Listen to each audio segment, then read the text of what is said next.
What's going on, everyone? Welcome to episode 60 of the Bros Talking Soccer podcast. My name is Dave, and I'm here with my brothers Christian and Matt to discuss stories from around the soccer world. Christian, say hello to the people of YouTube. Hello, the people of YouTube. Matt, say hello as well. Hello as well. There you go. Matt's so clever. All right, guys, I think we're ready to just get right into things. So hopefully people join YouTube as we get things going, and we just have a fantastic podcast. So I'm excited. Are you guys excited? No. Yeah, Were you asking them or us? Everyone. I'm just asking everyone. Oh, okay. I'm kind of excited, like a little bit. That's great. I'm nervous. I'm really nervous. Yeah. I'm a little scared. Okay. What if we mess it up? We probably will. What's going on, everyone? Welcome to episode 60 of the Bros Talking Soccer podcast. My name is Dave Knittel, and I am here with my brothers Christian and Matt to discuss stories from around the soccer world. Christian, how are you doing today? I'm all right. I had a sick day today from work because I haven't been feeling well this week. But, powering through. It's podcast time, so you got to do what you got to do and got to get to work. Yep, exactly. You got to rise above it. Well, I hope you feel better soon. Matt, how are you doing today? Doing great, Dave. Thanks for asking. How are you? I'm doing just swell. I was traveling a little bit over the last few days and was really worn down this morning. Thought I was getting sick, but slept in a little bit, got a nice workout in, and I am feeling pumped and ready to go, guys. So I am good, hoping that continues. Christian, I know you don't have a trivia question this week, but luckily I came prepared. Guys. Wow. Or you could have just said, hey, guys, I'm doing the trivia question this week. No, I got to throw you under the bus. You know how this works. No, I did have one, guys. Dave was like, nah, mine's better, so I'm going to use it because I'm the best brother and I win all the things. Yep, exactly. All right. In what year was Petr Cech's last penalty save in the Premier League? That is our trivia question for this week. We will all think that over, as will you listeners, and then we will give the answer at the end of the podcast. Before we get into things real quick, I just wanted to give a plug for a couple of my projects. So I am the founder of Fan Futsal, which is a simplified fantasy soccer website. In Fan Futsal, we have you select 5 clubs instead of 8 to 11 individual players for your weekly fantasy teams. We simplify scoring. We make it easy for all soccer fans to get involved and to play fantasy soccer. So definitely go check that out. If you're listening to this, you're a soccer fan, and I think you will like Fan Futsal. Additionally, we launched a new YouTube channel called The Soccer Tavern. Search for that on YouTube. On it, we are making videos about the history, culture, and philosophy of the beautiful game. That's our little tagline there. We have our first video was about the origins of the sport of soccer, and the video coming out this Friday will be about the history of the term soccer. So get excited for those. You should go check that out. Lastly, for anybody listening to this podcast that isn't watching it live on YouTube, we record this thing live on YouTube, usually on Monday, Tuesday, or Wednesday evenings, sometimes Sunday nights as well. Search Fan Futsal on YouTube, and you can watch us live and just experience all this gloriousness. Gloriousness? Yeah. Your vocabulary is just it's off the charts. It's off the charts, right? It's going to be Sunday nights pretty regularly starting after football season. Yes, So that's what we're going to hopefully stick to. So Sunday nights, tune in around 8, evenings, Eastern Standard Time. Follow us on social media for that. All right, I'm done with plugs now. Let's get to the meat of this podcast. Kicking things off right away. Man City and Liverpool played this weekend. Liverpool won 4-3. I unfortunately didn't get to see the match, but Christian, give your thoughts on the match. All right, let me put my hat on. Let me get my Liverpool stuff on here. There you go. All right, so for all you people watching on YouTube and all you people listening on the podcast, turn into YouTube because this is about to get lit. All right, so Liverpool, they looked like they didn't want to win that game, to be completely honest with you. They looked very good for about 10 minutes where they scored 3 goals. But after that, City they're so good that they're never out of the game no matter what. And that's a little frightening with a team led by Pep Guardiola with that type of talent. It was an awesome game to watch. An instant classic. Everyone's talking about it. No one really has a problem with, even the City players, the coach, everyone's like, Liverpool were great. The game was great. No one's really complaining about anything. And that's awesome to see. It was just a fantastic spectacle to observe. And I love this Liverpool team, and I'm excited to see where they go in the future. And Klopp is one of my favorite people ever. And his post-match interview was one of the funniest things ever. They dropped the F-bomb on US TV. Nice. He goes, "What the fuck?" Yeah. You can't say that in America? Yeah, and I love that. Yeah, of course. He played it off like he didn't know. He didn't know he couldn't say that. Does this change anything for you as far as whether it's a title race or even top 4? Title race is done. It's been done since about September 1st. And I think that top 4 race, Chelsea just look awful to me. I think they're going to fall out. I really do. I think them and Arsenal are going to be the teams that miss out on the top 4 this year. Spurs and Liverpool seem like those next teams after the Manchester clubs. And even Manchester United, they're only 3 points ahead of Liverpool and Chelsea right now. So you can never really, you don't know. It's going to be fun to watch the rest of the season. And I think it is going to be those 4 teams, though. 2 Manchester clubs, Liverpool, Spurs as the top 4. Okay. I actually agree, but let's bring Matt in because Matt's been sitting patiently. Matt, what was your take on the Liverpool City match? Yeah, I think the first half was like pretty even. I think both teams had like pretty solid first halves. I think De Bruyne wasn't really involved too much in the first half from just my observation. He wasn't doing too much as he just usually does. So I think that's why Liverpool looked real good. And then Liverpool went on that run where they scored those 3 goals. And then after that, De Bruyne just kind of took over the game. And you can really see City just dominating, but it was after Liverpool pretty much already won the game. But yeah, it was interesting right up until the end. I mean, it was awesome that City made it close, but yeah, Liverpool won the game, and no, I don't have any problem with it. I think City are still going to win the title, and I think Liverpool are like a good team to lose to. It's not like we lost like to Burnley at home or something. Like we lost at Anfield, so I'm not like too mad about it. Yeah, and I know you said you think City's still going to win. What do you think about Liverpool's chances as far as top 4? Does this solidify them as a favorite, or what are your thoughts? Yeah, I think they're most likely going to be a top 4 team. I'm not sure about the other ones because I still don't doubt Arsene Wenger figuring it out and getting into a top 4 seed. Really? I really don't rule it out. I think Mkhitaryan's so good if they end up with him. If they get Mkhitaryan and Aubameyang, it's going to be interesting how they fit all of those attackers into one team, though. Are they going to play 2 up front with Ozil and Mkhitaryan out wide? Well, why wouldn't Ozil play in the middle? Who are they going to put out wide? What do you mean? They have... I don't know. They'll figure it out. You put Aubameyang on the wing. Aubameyang's played the wing before. You're not going to put Aubameyang on the wing. No way. All right, but that's an interesting take. So you are still holding out hope or thoughts that Arsenal is still going to get their shit together and come in top 4? I think Chelsea has a lot of talent. I think they're a meltdown waiting to happen, but they still have. And I think the other teams, like I think United's solidified, and I think the other teams in contention. I think Chelsea has the best talent of the other teams. Those guys can figure it out, but what are you about to say?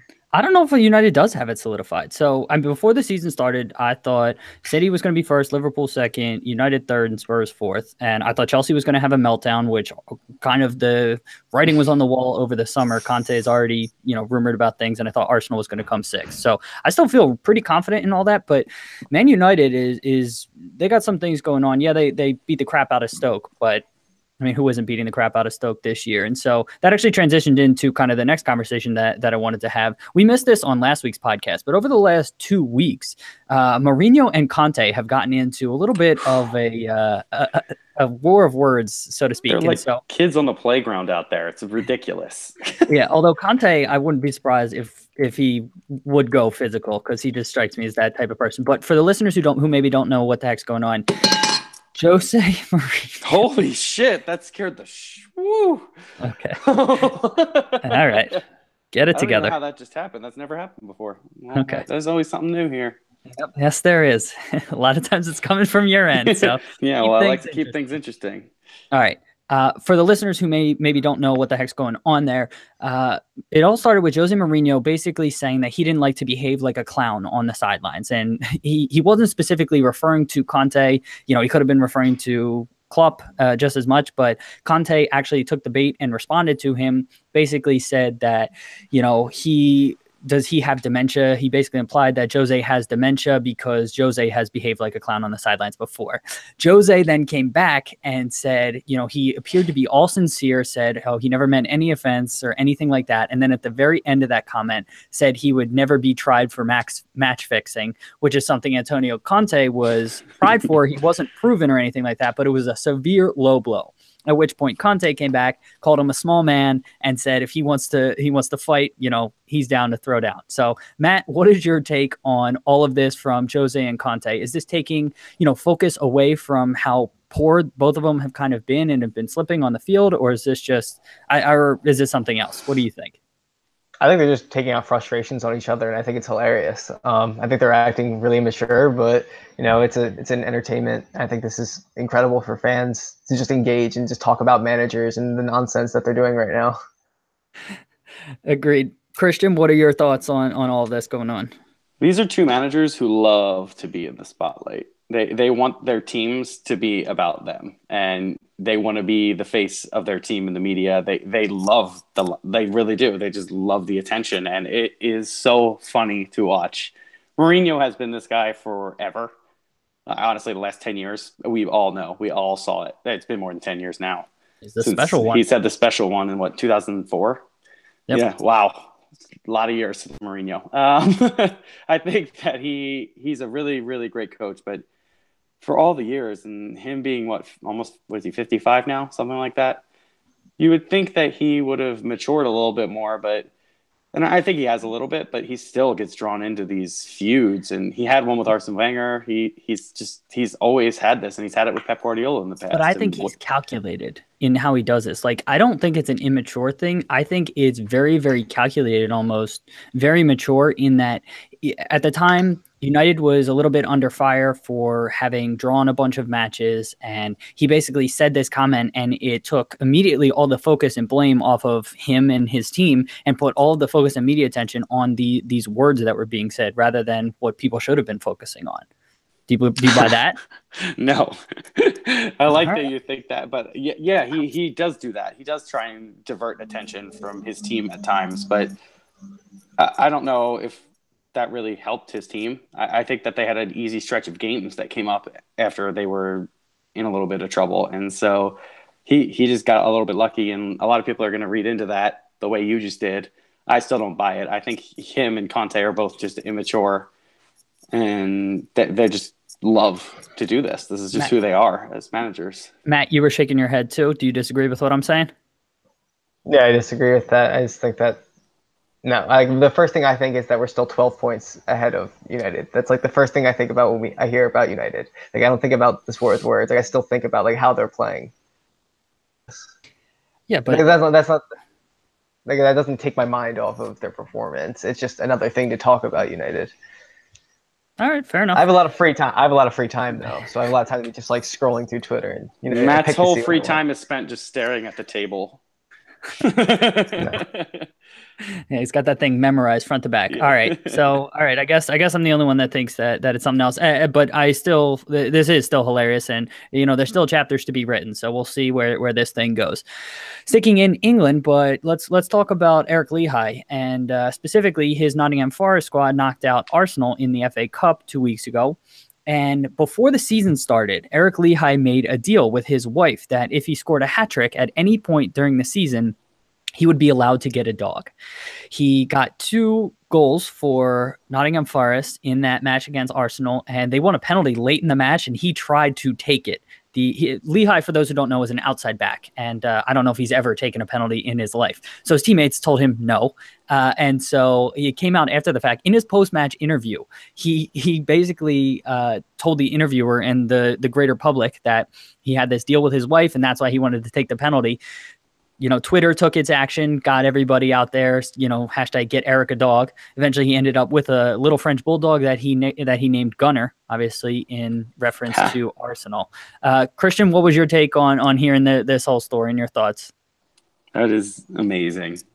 I want a dog too, so I understand the feels there that he's getting. But honestly, I watched that game, and Lichaj was probably one of the best players on the field. He played so well in that game, and for a man who we haven't really seen in the American setup for a little while, I was thinking, okay, well, maybe he should get back in there, because if you're going to put in that type of performance against one of the top 6 teams in England, why not have him be involved in the United States team, especially in the defense where we've been struggling recently. And I know we have a couple of good outside right backs, well, decent outside right backs.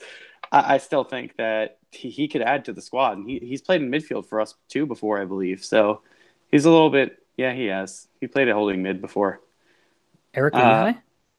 Yeah. Okay. I don't remember that, but I'll take your word for it. Yeah, but he's just a versatile defender, and it would be nice to have someone who's a little bit more technical, I guess. I think he was incredible. The way he struck that first goal was absolutely ridiculous. That was a world-class strike, not that he's a world-class player. Was it the second one? Yeah, the second one. Oh, the first one was the header. Yeah. But still, that goal is ridiculous. But getting back to more the critical issue, what are your thoughts on the dog? The dog? Oh, I mean, I love the dog. There's no doubt about it. And I think that it's amazing that the fans on Twitter immediately are like, oh, man, this guy's got to get it. Like, we have to get this guy a dog now. And I feel bad that he wasn't allowed to take that penalty to make sure that his was a wife or girlfriend? Wife would be immediately on board, but she should have been like, okay, well, you would have been able to take it in a more of a blowout game, so I'll give it to you. Well, it ended up working out for him. Matt, what were your thoughts on hearing this story? What do you think about him nicknaming the dog Gunner? Yeah, I think it's hilarious. I think it's very appropriate. I think it's very American. Wow, it feels great. Scoring 2 goals against Arsenal. Wow, that makes you feel good that America did that. Yeah, it's great. And I think he's. I haven't seen him play really in recent years because he hasn't really been in the national team selections like too often over the last couple of years. But it's like the first strike was incredible. The next goal, nice finish inside the box. It's the opposite. The two of you keep getting it reversed. Whatever. The first one was the header. Oh, was it? Yes. Okay. Doesn't matter. Okay, whatever. I'll take your word for it. Okay. There you go. But yeah, I think it was a great performance, and I think getting the dog was awesome. I love that she compromised. Yeah, that's what good relationships are all about, man. It's about compromise. Listeners, write that down. So yeah, I think this whole story is just so like 21st century social media age and all of that, and it's great. It's heartwarming and all of that. Love that he nicknamed the dog Gunner, and French bulldogs are pretty cute. I'm more partial to bigger breeds and things like that, but all power to him. Christian, anything else you want to add on this topic? He gunned down Arsenal, so you got that Gunner dog. There you go. That's clever. That's clever. That's what you guys come here for. The witty commentary. With that brings us to the end of our first segment. You're going to hear a little bit of music, and we will be back with our second segment. Talk to you soon. We will. Why the fuck can't I say we will? God. Every podcast, I got to come up with some other way to say. Why should you say we'll be back? We'll be back. We'll be back. We'll be back. Wheels on the bus go round and round. Okay. All right. Anyone else? It looks like we have one viewer. Hello, one viewer. Hello, viewer. There we go. What do you got for us? You got any questions while we're on break? Yeah. Nothing so far. Everybody be silent. Everybody. Yeah. We'll keep monitoring that. And with that, you guys ready to get into our second segment? I'm ready. All right, Matt, I'll go to you first. FIFA Team of the Year, okay? UEFA Team of the Year. Oh, yeah. Let me bring it up on my other tab so I can see it. Okay. Christian, do you have it up or do you know it? Nah. But guess what? Okay. While we're on break. What's up? I got my first 4 matches on Bumble today. Nice. Oh, wow. Good. So I don't know. So did they reach out? Really. So did you win? Yeah. So you get. They what have do you to get? reach out to me though. Like it tells me I have these matches, but I can't see who they are. Okay. Well, so then they'll reach out, right? So I hope. I'm sure they will. So they will. They will. You got to have hope. Positive energy. Positive energy. That's maybe what they're we're all watching. about. Yeah, maybe that's the one viewer. She's right, she's looking like, into you. Oh wait, let's see how he's talking about a Bumble. I don't know. Yeah. That's probably what's going on here. So yeah, you got to up your game. All right, up your game on this podcast. Okay. Matt, you got the team of the year up? Yeah, I did. I'm also pulling it up, but I'm second anyway, so go ahead. Okay. Welcome back, listeners, to our second segment. Kicking things off here, we're talking UEFA Fan Team of the Year 2017. And for those of you that haven't seen it, we will obviously link to it in the show notes, as we always do. But give a quick rundown. Ronaldo and Messi were up top. Hazard, Modric, Cruz, and De Bruyne were the four midfielders. Marcelo, Chiellini, Ramos, and Dani Alves were the four defenders. And Buffon was goalkeeper. Matt, what were your thoughts on this Fan Team of the Year? Granted, so for anyone that doesn't know, this was voted on by fans. This isn't appointed by any official organization. So, Matt, what do you think about this team? Any replacements that you would make? Probably my biggest one I think would be Buffon. I know he has a great defense in front of him, but he doesn't really let up too many goals, and he has that respect. He's a legend, but I just don't think he is as great at shot stopping as David De Gea was this past year. I think De Gea was probably the best goalkeeper this past year. I think he should be in the best 11. I'm looking at the other players. I agree with pretty much all of them. Maybe Hazard. I'm a huge fan of how Hazard plays, and even in the system he plays in, where he's not necessarily like the striker, he still gets a lot of goals. He makes a lot of plays, and he never loses the ball. I think he's incredible. So him maybe, but I couldn't think of someone to replace him off the top of my head. I don't mean because Harry Kane is the only other person. So Christian's already making faces. So I am on board with everything actually you said. So Buffon for me, I think he doesn't necessarily deserve to be there. I think you have other goalkeepers who maybe deserve it more. I mean, for me, I think the best keeper in the world right now is Ter Stegen. I think he's absolutely crushing it for Barcelona. And even if Neuer comes back to full health, I still think Neuer's got the number one spot. Oh, no. Even if Neuer comes back to full health, I think Ter Stegen has the number one spot for the World Cup because of Neuer hasn't played basically in a year. I know you're both making faces, but I'm telling you, that's what I think. I also think Salah has a decent shout over Hazard. Hazard was out for a while, based strictly on 2017 performance. And up top, I would put, I know, Christian, you're going to give me shit, but Kane over Ronaldo based on 2017 performance. I think Harry Kane had a ridiculous year and deserves to be on here. Christian, go ahead. Let me have it. What? How do none of you say Neymar at all? Like, how? Oh, yeah. Are you kidding me? Isn't he not even leading his team in goals? And he's on PSG now. He scored 4 goals and had 2 assists today. You kidding me? What did Cavani have? What? Cavani had 1 goal. 0 assists today. He probably got subbed out. He's battling injury. Oh, okay. Di Maria. Yeah, Neymar's a good shout. I think Neymar is clearly the 3rd best player in the world right now, and he should be in there. He should be there over Hazard. I agree. Kane probably could be in there as well. You'd have to change the formation, and I'd be fine with that. I think it should be De Bruyne and Cruz as the midfielders, and then probably Messi on the right, Neymar on the left, and Ronaldo and Kane up front. I think that was the best team of the year. I think that all those players deserve to be in there. What about Chiellini? Chiellini, I think deserves to be in there. They won 2 trophies. They got to the Champions League final, and they got blown out a little bit in the Champions League final. But he was good. He was good all year round, and I don't think you can take that away from him. I think that Buffon, again, got to 2 titles, and although it's in Serie A and Italian cups, it's not the highest level of competition, but you still did it, and they did it convincingly again. They got to the Champions League final, and no, he wasn't the best goalkeeper of the year. I actually agree with you that Ter Stegen's been the best goalie in the past year and a half. But De Gea also is a freak of nature. Like this weekend, I was watching that Stoke game, and he came up with a save at 1-1 on Shaqiri, and it completely changed the game. Like he was going to the bottom corner towards halftime, and that could change the entire outlook of the game at 1-1 going into the half.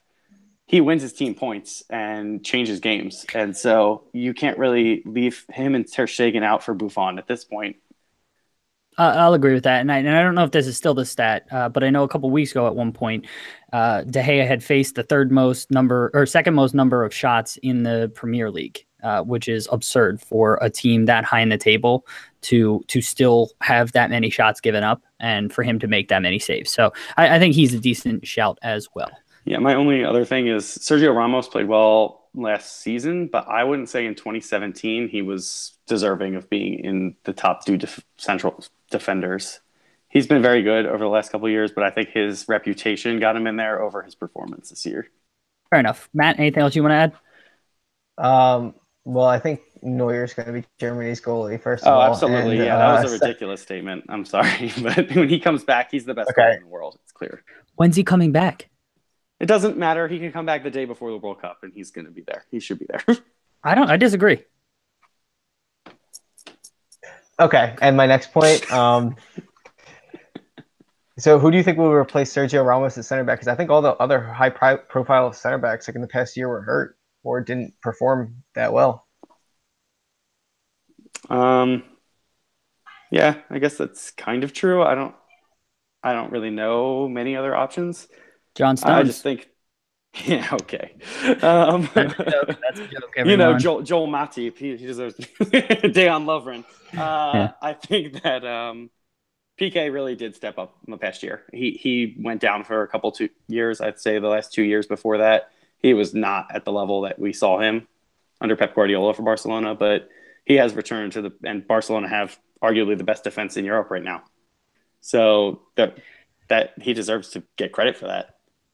Okay, fair enough. And so I know one of the listeners was giving me crap for saying Salah there. I mean, he had a ridiculous 2017, and he crushed it. 38 goals. Yeah, he crushed it for Roma. He's been crushing it for Liverpool in a new league. Yeah, he was on Chelsea, but I think he has a legit shout there. I don't know, Matt. What were your thoughts on that? I think he's 20, 30 year, but I don't think it's been the best 11. I think he's made a huge jump in how well he's played, but I think a lot of players have played well. Like Lewandowski's played extremely well. Trying to think of other players. Like you said, Neymar's not in here. I think Neymar's probably the best one, but Lewandowski's not going to be in the same spot as Salah. They both played forward. They would put they would play three forwards and put Ronaldo in the middle. Why wouldn't they? He played striker. I mean, De Bruyne's out wide. He should be in the middle, and maybe Salah out wide instead of Modric. Yeah, I don't think they really care about the positioning. I think they just want three forwards. It's two forwards or four. Yeah, but I'm saying like in general, they could have had three forwards if the fans voted that way. Right. I mean, yeah, I saw a different link. Sorry, I saw a different link than the one you're going to send out. Showed it as a 4-3-3 formation with Kroos, Modric, and De Bruyne as the midfielders, and then Hazard, Messi, and Ronaldo as the front three. Okay, this is the official one from UEFA, so that's just what I'm going off of. But all right, I think we're getting bogged down in this conversation. Anything else you want to add real quick before we move on? And I think Salah is probably a top 3 player in the Premier League right now, but I don't know if he cracks this right now. Okay, Matt disagrees. All right, but let's keep this thing moving along. Crazy news on this side of the Atlantic. Landon Donovan is pulling a Brett Favre and coming out of retirement yet again. This time, though, he's going down to Liga MX and Club Lyon.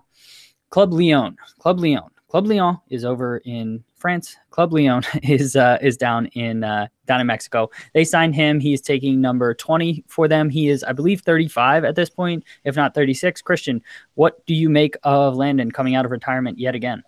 Well, Olympique Lyonnais is in France. I don't know if that's the team you meant. I think it's ridiculous. I don't know what he's doing. I remember when Brett Favre did this, and everyone was just like, "Are you kidding me again? What are you doing?" I don't think he's at the level anymore. He's been removed from the game for so long. He's just not someone that I would deem reliable if I'm a manager. He could just drop out at any time and decide he's done, and then he could come back in at any time, anywhere. Like, I don't like players who do that. Like, if you want to retire, that's fine. Go ahead. It's your time. Good job while you played. But take your retirement now. Don't keep going in and out. And I understand he probably misses the game, but you got to just stick it out then. There's no reason to leave in the first place if you think that's going to happen. Yeah, but what if he did make a mistake and retire too early and he still has something left to offer? This is the second time. Like, he's done it twice now. If you did it the first time, okay. The second time, okay, just stay in the game.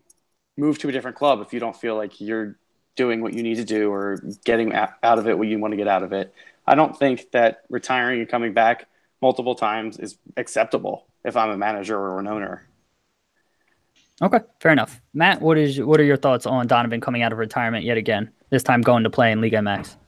Oh, well, my first point, Brett Favre took the Vikings to the playoffs, so I think that kind of worked out. Like, why was he coming back? I mean, he did well. Fair enough. Landon Donovan. Yeah, so Landon Donovan, just how well he did in picking, like, how well for his body these last few years is what, like, I'm worried about because, with age, I know it gets harder each year. So I think it's going to be hard for him to get back up to game speed, especially as he's 35 now. Players can play into their upper 30s, but they probably played consistently throughout. They're going to preseason every year. They're taking care of their bodies in the off season. So I guess that's just his main obstacle. He's not really in the running for U.S. president anymore. He figured he has to do something. I think really what we want to know is how many soul-searching journeys has he been on since his last game, because that'll really determine how good he is. Very true. Very true. So for me, I just think he retired too early. I mean, it's sad. I mean, but his whole life was given to soccer from, he went pro at 17 over in Germany. And he's always been a guy who's had struggles mentally with the side of soccer. And I don't want to discount or dismiss that. And I think at the time he retired, I think that was in his heart of hearts the right move for him. But physically, I think it was too early for him. And now he's making a comeback. I'm curious about all of this. I don't love, when players do this, but it's their decision to do. I don't think he's ever played in Liga MX. And so I'm really curious to see how it would work. It is a more technical league. So Matt, to your point about not being, quite as in shape. I mean, it is a little bit slower pace. It is physical, but it is a little bit slower pace, which may fit his game a little bit more. And so, especially in older age, it was when he was younger, more about speed, but as he's gotten older, it's more about technical, know-how and all of that. So I don't know. I'm just curious about all this. So we'll see what happens. Does he believe he's going to get back into the U.S. setup before the World Cup, or is he just doing this because he's bored? Because that would be ridiculous. Oh, I forgot they're not in it. Just kidding. Wow. Yeah. I guess I just brought up some awful feelings there. That was really awful. Bring that up. Oh my God! What did I just do? That was horrendous. All right. All right. On that note, let's switch directions here.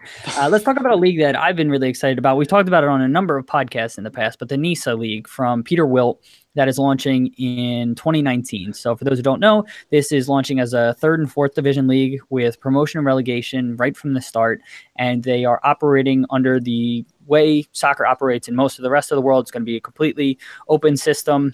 They hope to either integrate with a 2nd and 1st division or start their own. There's going to be no franchise fees and all of that. But the latest thing that they came out with and announced is a fan-owned club initiative. So overseas, a lot of clubs have fan ownership components to them, whether they're wholly owned by fan organizations or at least partially owned. It's a way to get entrenched in a community, make sure the fans have a voice in the club, and just make them more of a club rather than the American model, which is more franchise owned by one person, can be moved around and all of that. The laws in the U.S. regarding crowdfunding were recently changed, and that's allowing them to do this. Matt, what were your thoughts on hearing about NISA considering this and making this kind of a core part of their strategy? I think like in the lower levels, it's like see how this league's playing out and all this new like ways to grow teams in America, because we have to figure something out, and we have to figure it out soon because we're not at the level of these other countries in our soccer youth development. So I think figuring out and just like our lower leagues. So like seeing what's going on with these lower leagues to see what works out, I think that's great. Does anyone else in the world do this type of club? Yeah, there's plenty of fan-owned club. So whether they're 100% owned or partially owned, I mean, so AFC Wimbledon is one of the greatest examples in England, but there's plenty of English clubs. FC United of Manchester, I think is the name. United of Manchester. I think Swansea had a big component of fan ownership and stuff like that. Isn't Barcelona fan owned? Yeah, Barcelona and Real Madrid. Oh. Yeah. Really? Oh. Yeah. Well, the more you know. Most of the South Americans too. Yeah, most of the South Americans too, I thought. Yeah, most of this Bayern's a weird case. Okay. Most of Germany is, but Bayern is Bayern and some of the bigger clubs have found ways to skirt around some of the German rules, so they're a lot owned by some companies. But yeah, they do have a fan ownership component. So a lot of places around the world do this. Yeah, so I mean, it's good to test out in the lower leagues then and see, if the fans can engage and, for the organization. Okay, fair enough. Christian, what were your thoughts on this? I think it's interesting. I think it has worked in a lot of European teams from what we've seen, and it'll be interesting to see how it develops in the United States. I think it's got its benefits. It allows the fans to have their voice heard a little bit more than the way that owner-run teams is, or running, I guess. That was a weird sentence, but I think you got what I meant. Yeah, it's all right. Grammar isn't our strong suit on this podcast.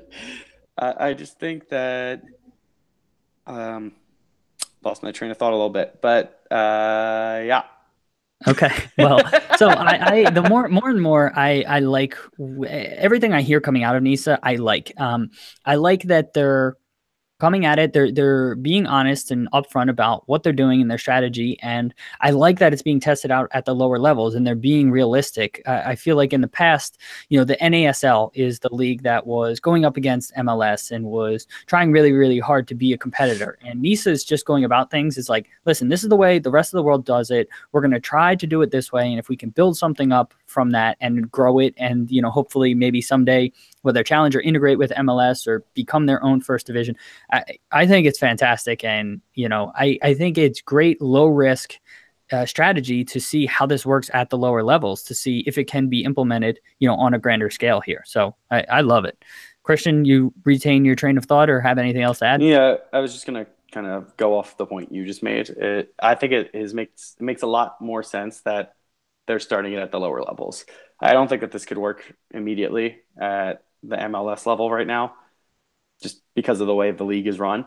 But I think in the long term, this could provide a lot of benefits and give different aspects to the way soccer's run in America.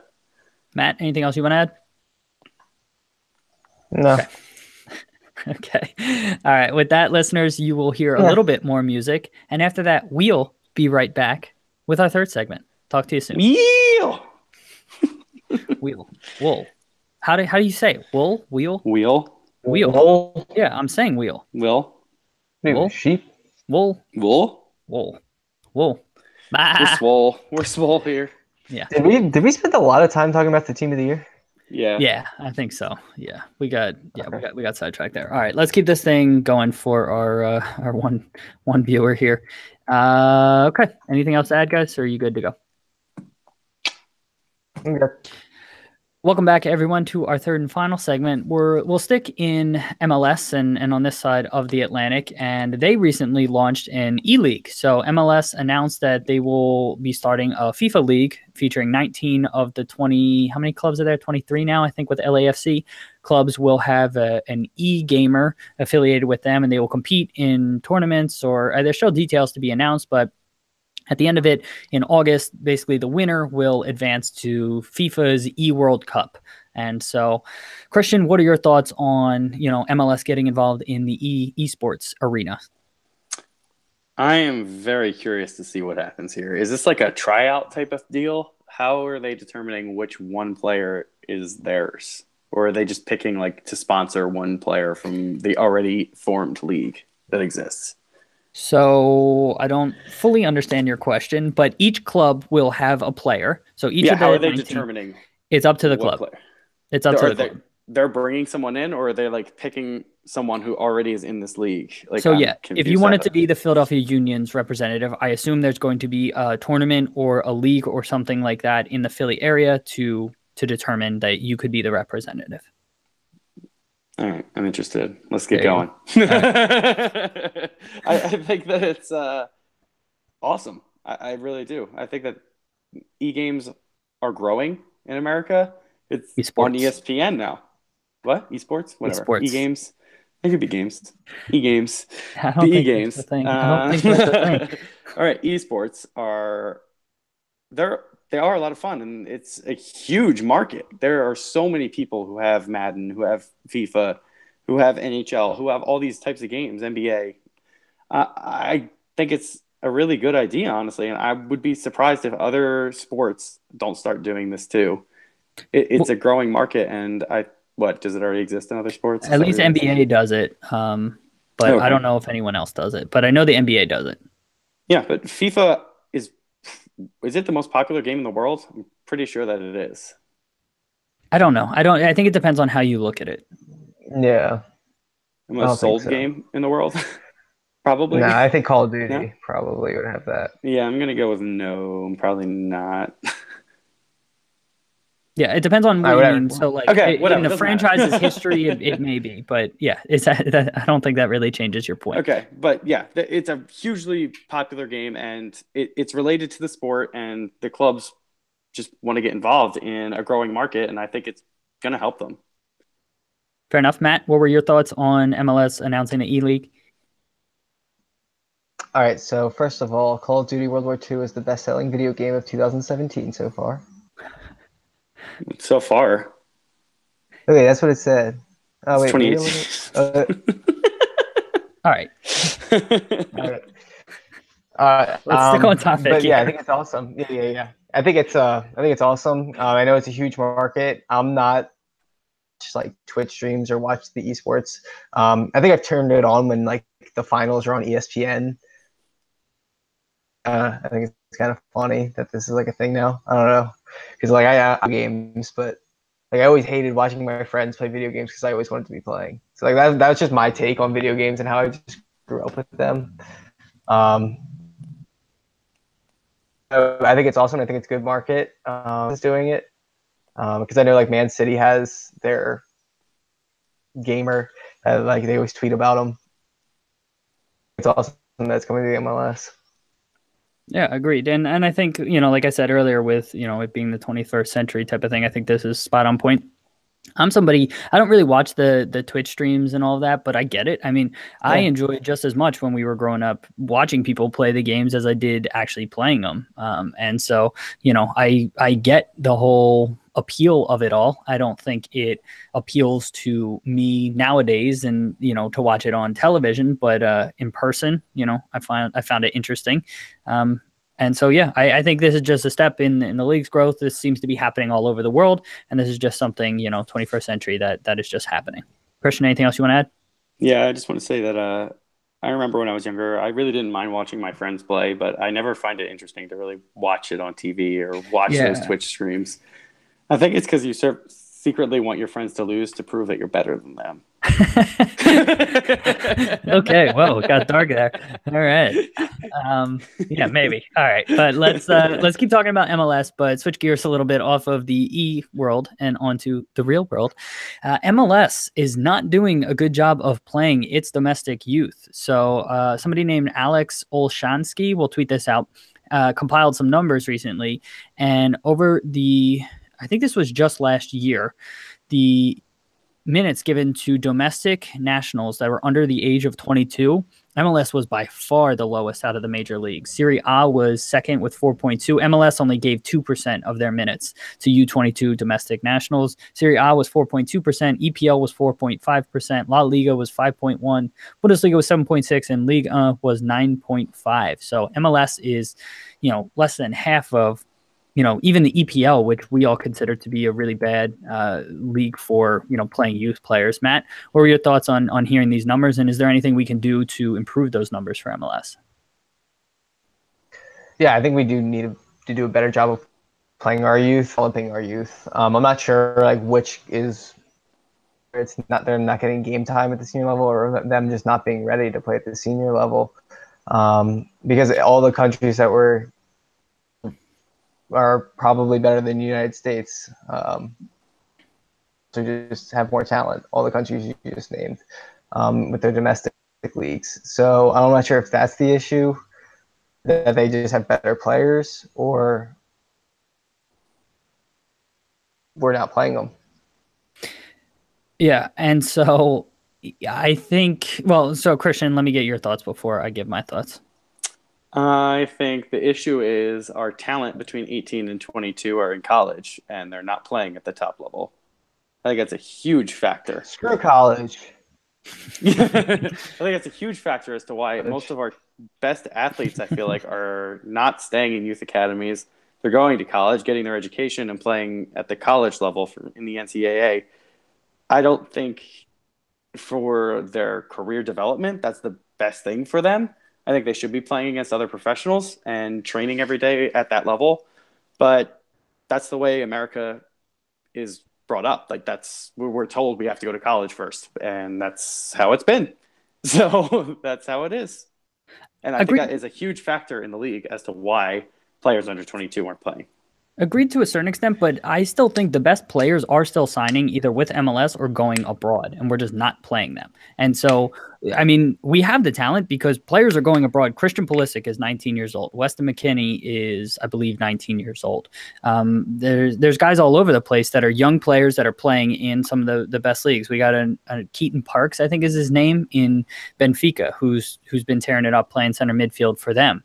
He's 18 or 19 or something like that. So we have players. Who's that guy playing for Levante right now? Yeah, Shaq Moore.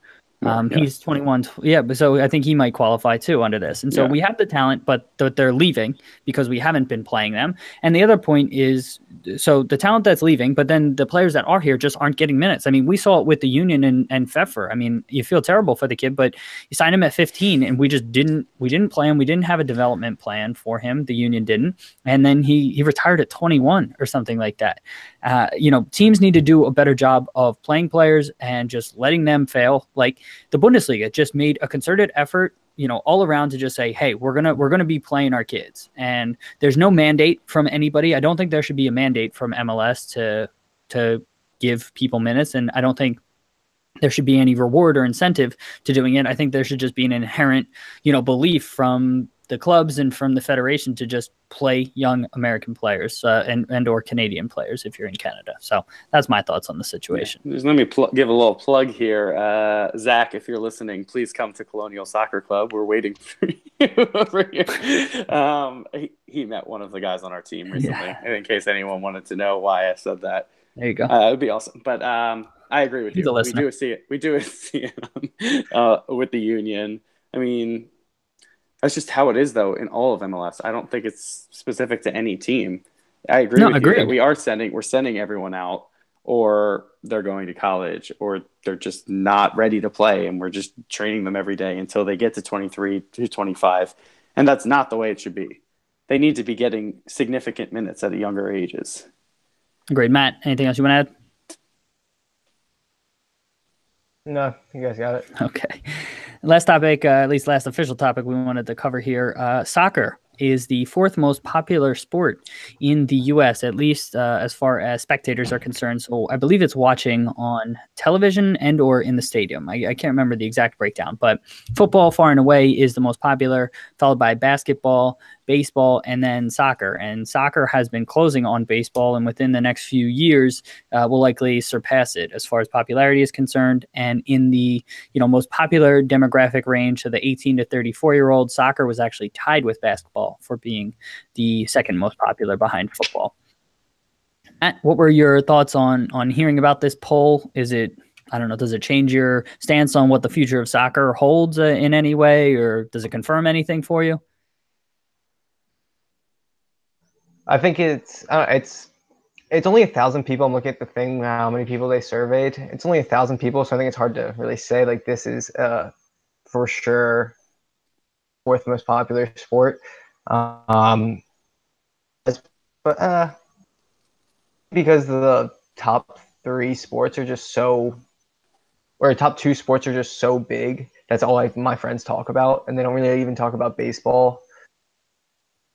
So I think it's just like weird for me to even think that soccer is top five because none of my friends really talk to me about soccer. So what are the top three? Is NHL in there? No. I meant to say top two with football and basketball, how they're just so much bigger. And then baseball and soccer. Like I don't really hear too many people because like my friend group, but like I know a lot of my friends, it's not like, or even a lot of people in my high school, it's not like everyone was watching soccer on weekends, even though I was. And even the guys I played soccer with didn't really want to watch soccer, which was kind of weird.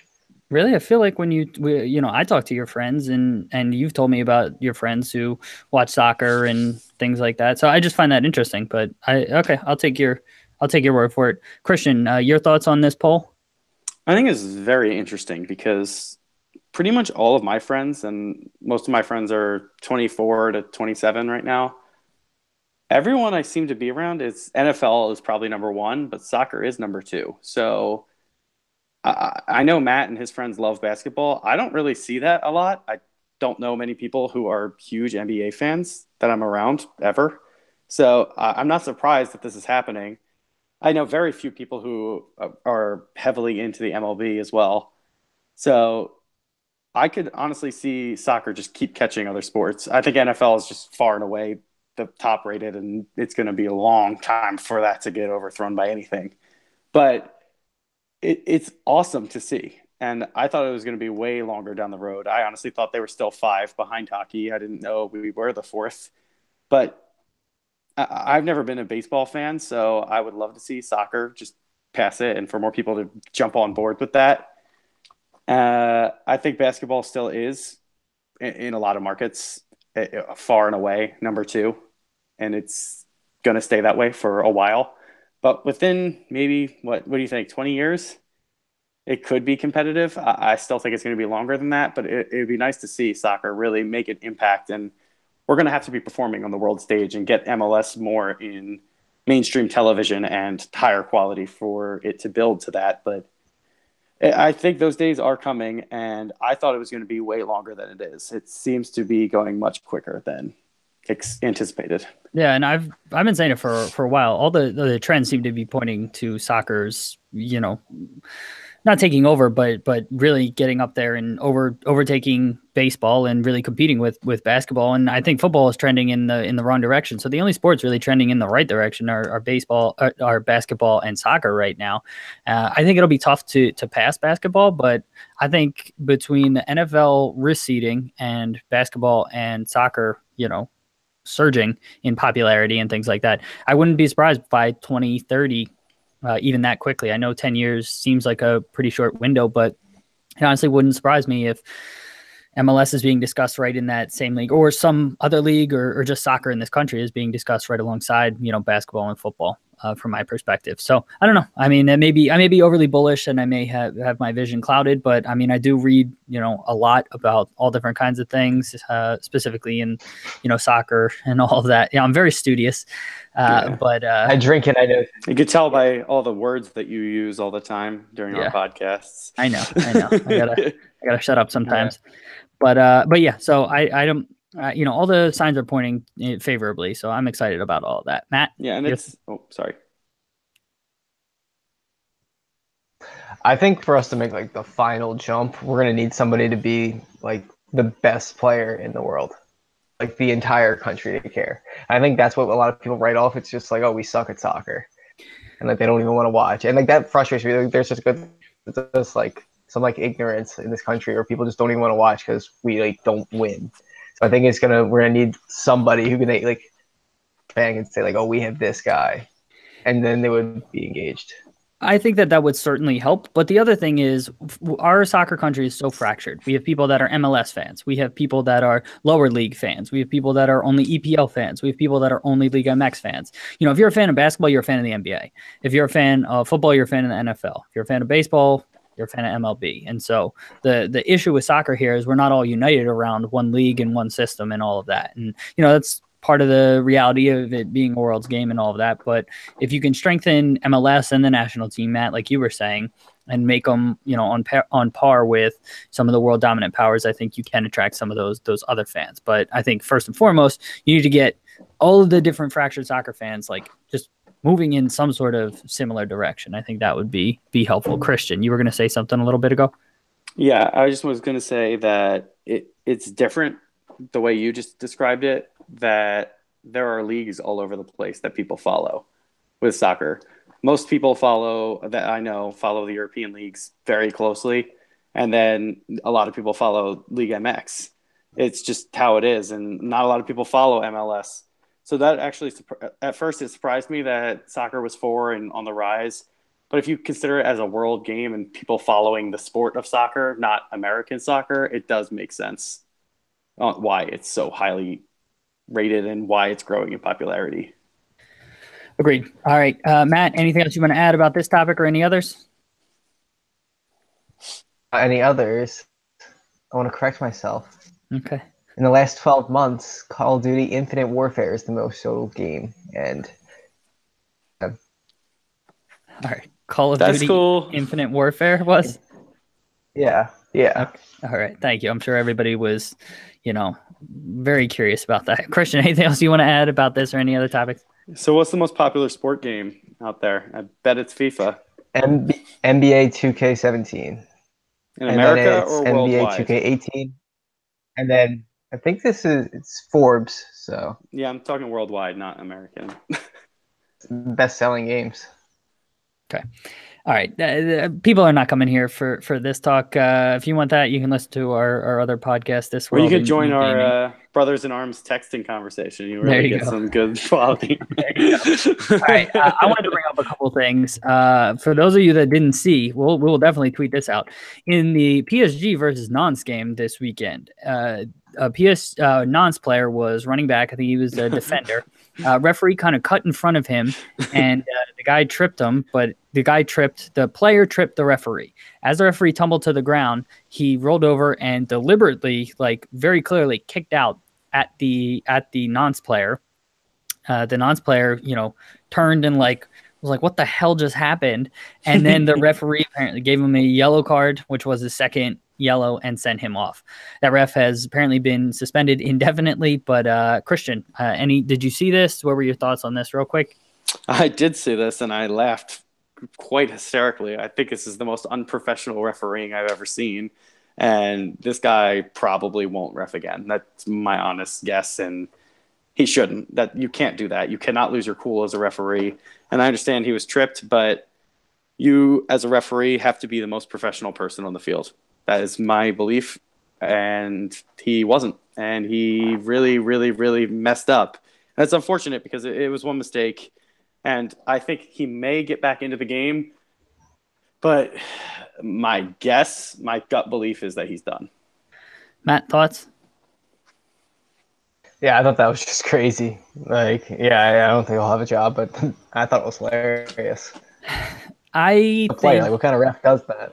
Yeah, I think it's unfortunate because you have, other refs that have been involved in like match fixing and, have done other things that are really, really unprofessional. In this, I don't know what the backstory was there. And that clearly it was a moment of passion that he wasn't thinking clearly. But it's probably so I kind of have a little bit of sympathy, but like I don't know what possibly could have happened or gone through this guy's head. So yeah, hopefully, I don't know. I don't even know what hopefully, but you can judge for yourself because it was something I've never seen before.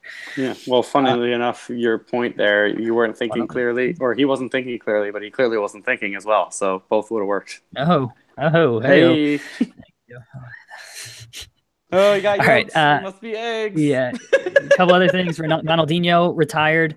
Congrats to him on a fantastic career. We'll also tweet out this video of 3 Japanese pros playing against 100 children. I've seen other videos like this. I don't know what the hell's going on, but it always makes for interesting, entertaining viewing. So we'll tweet that out.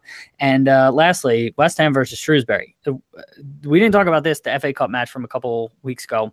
There was a hat being thrown on. Somebody lost a tooth.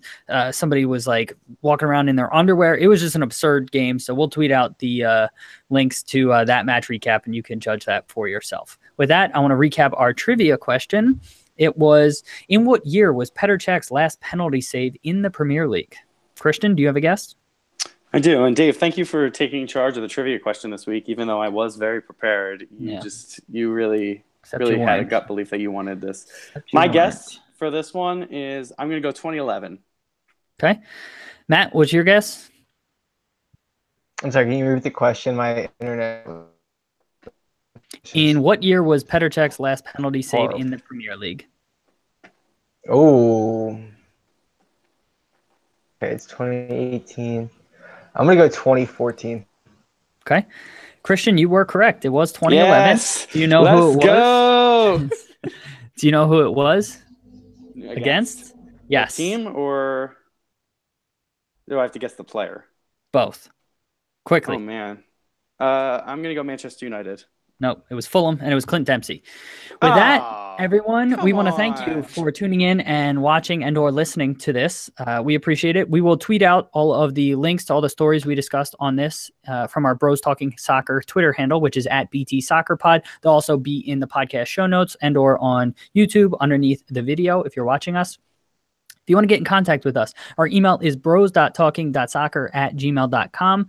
Check out the Fan Futsal YouTube channel. Just search Fan Futsal on YouTube, and also check out our Soccer Tavern YouTube channel. We'll have lots of fun, interesting videos on there for you. Everything was brought to you by Fan Futsal, FANFUTSAL.com. Christian and Matt, thanks for talking with me today. And listeners, thank you for being here. We will talk to you next week. See you, everyone. All right. Appreciate it. Anyone watching on YouTube, thank you for sticking with us and just bearing with us and just being a part of it. Yeah, guys. Just being a part of it. I'm one of those people, so it's just one other person. All right. Have a good one, everyone. See you.